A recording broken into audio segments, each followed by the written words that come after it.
is up, YouTube? This is Alucard AFK with another Magic the Gathering online game. This one was fairly quick, no real hiccups, but I thought I would show it to you anyway. This is how a lot of my games have been going lately.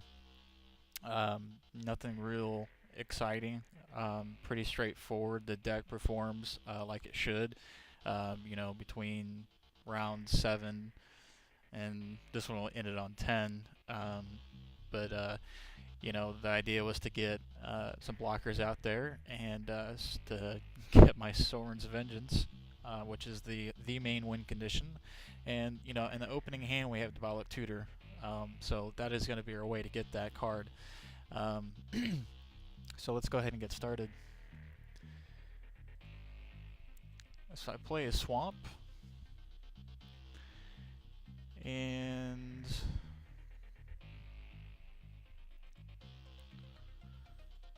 he's going to play an island. And I couldn't really get a gist of what his deck was about other than Soul Bond. And didn't really seem like he was soul bonding too much. Of course, I did bring out some hate early on in the game.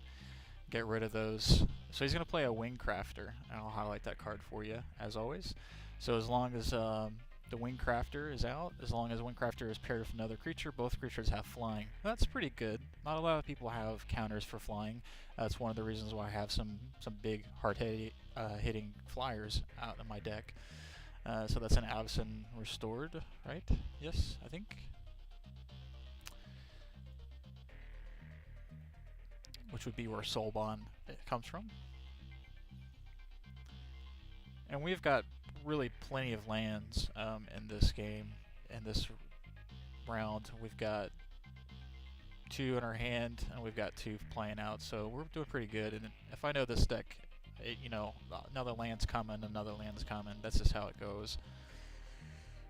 It's a nice thing about playing a mono black deck is you have all the mana you need to cast the stuff. So we played a Bloodseeker. We got him out early just to, to knock him down. Anytime he brings some creatures out, which he's going to try to soul bond creatures, so it's always good. The little punch, little 1 damage punch, and it adds up, People think, oh, it's just 1 damage. Well, if I can get 5 or 6, shots like that, that's better than swinging in with 2 Markovs, which, if they got creatures out, we really don't have a chance to. So he's gonna attack, and I kind of thought, really? Well, I would have actually really sacrificed this guy to block him, simply because I have so many creatures. They're really just, their job is to block. Just do as much damage as they can. They all have lifelink to give me as much help as they can as far as health, but really just stall. I have no problem, as with this deck ending on 7 or 8. Once I get Sorin out. So we got another Markov. We got more than a few in this deck. I think we have 4 in this deck. So we're gonna go ahead and we're gonna play it. And it's a 3/1 for 3. I really like that with lifelink. And I'm playing standard, so obviously some of these guys are gonna go away in October. I'm okay with that. I've got some things in mind to replace them with.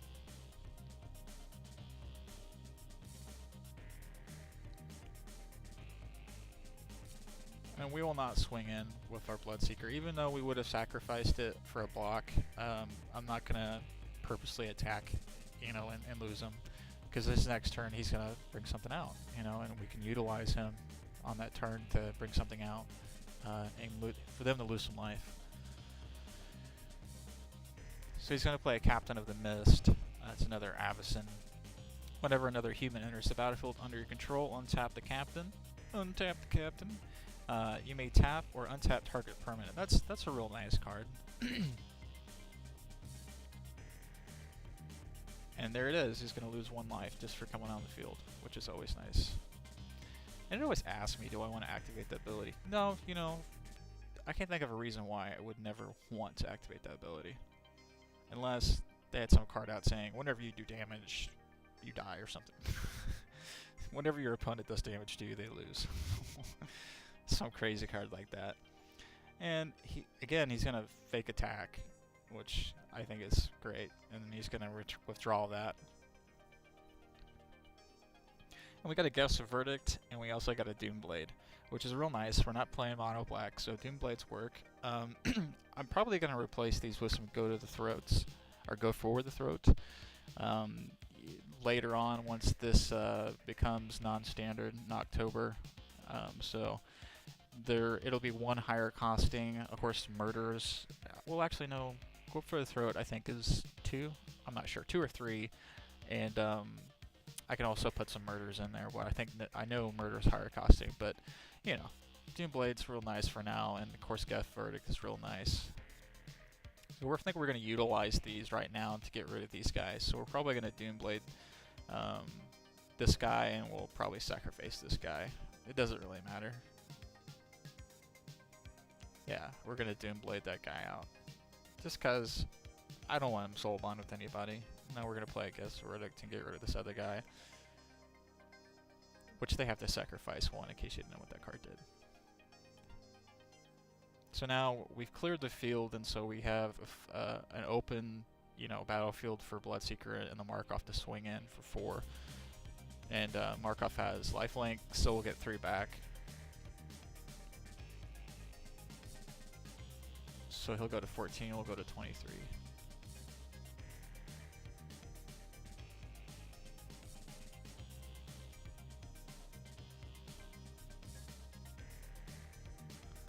And he's going to play a Tandem Lookout.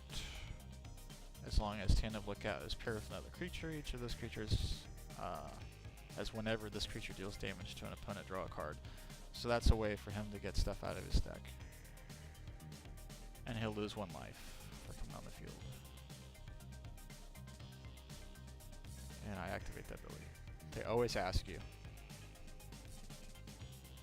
And see, we got another Markov. So we have, here's 3 out of the 4 in this deck. And we'll go ahead and put them out.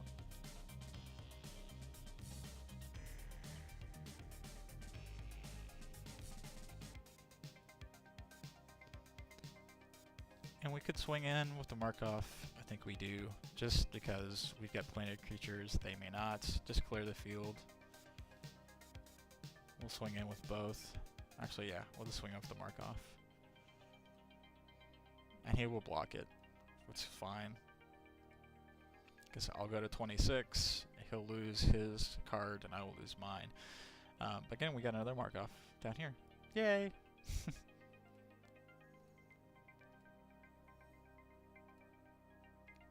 So always getting life back. We're at 26, he's at 13. So he's down towards the 10 mark, where we can play our Zorn's Vengeance and instantly win. Unless he has... I always thought he might have had some sort of cancel or mana leak, which a lot of these blue decks do. But he has an Into the Void. So for 3 colorless and 1 blue, he can return up to 2 target creatures to their owner's hand. See, this to me is kind of pointless. Yeah, it gets those guys off the and they can't attack, but I can always play them back. And so yeah, he'll tap my lands for me to get those guys back out. But a better thing would be to go to the graveyard, Of course, this is mono black, so maybe I do have some stuff that gets creatures back from the graveyard. But returning them back to the hand, blue doesn't really have a permanent removal. Or mini anyway. So we got a Child of Night. And so I figured we want the Bloodseeker back out just in case he brings more creatures out. But yet, I can only bring out a Markov. There's 3 costing, so I go ahead and play the Bloodseeker and the Child of Night, get 2 of them out for 2 for 4, really.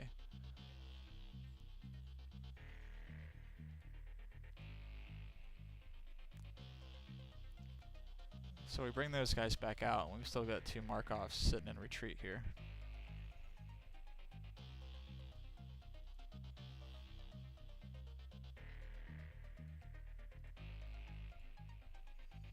He's going to play another Captain of the Mist.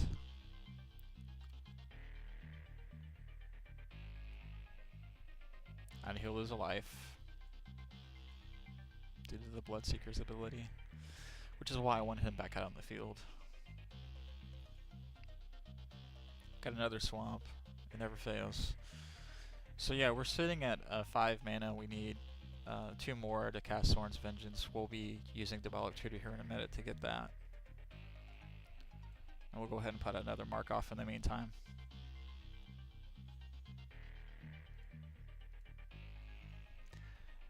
And we don't really have anything yet to take his... That's a pretty good defense, you know.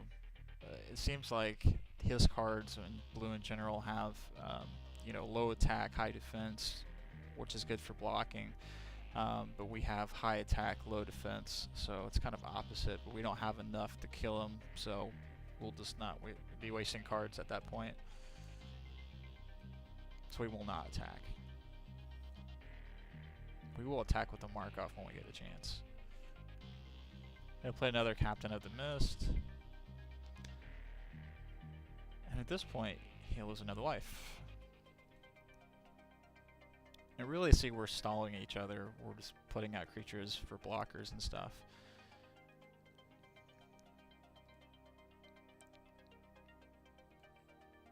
He will not attack. Got it in the swamp.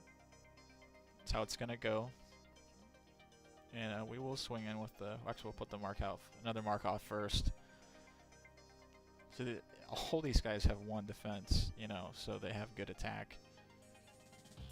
And he's gonna use the Captain of the Mist ability to tap a target permanent, so he's gonna tap my mark off, which is fine.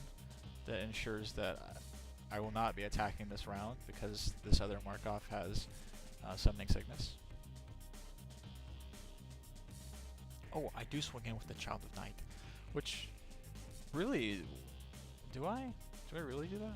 No, I don't. I was about to say, maybe that was another fake out on my part, because I would have not been able to block this guy. He would have just killed him. But we're stalling. We're stalemating here. He's got 11. If you bring on to 10, which will be perfect for Sorin's Vengeance. Draw a card for each human you control. So he's going to play a Massive Peel. He's going to get some cards. 2 cards, in fact. And he's going to play a Wing Crafter. So it's another Soulbond creature.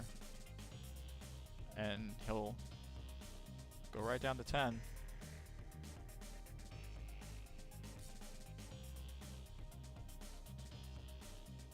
Which is perfect. So on our next turn, we will be definitely trying to get Sorin's Vengeance out.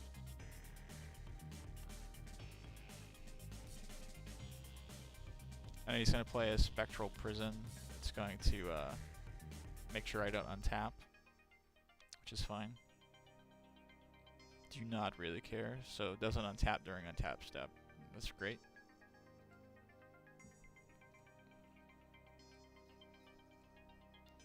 So we got another swamp, and we knew that we would. So let's go ahead and do Develop Tutor.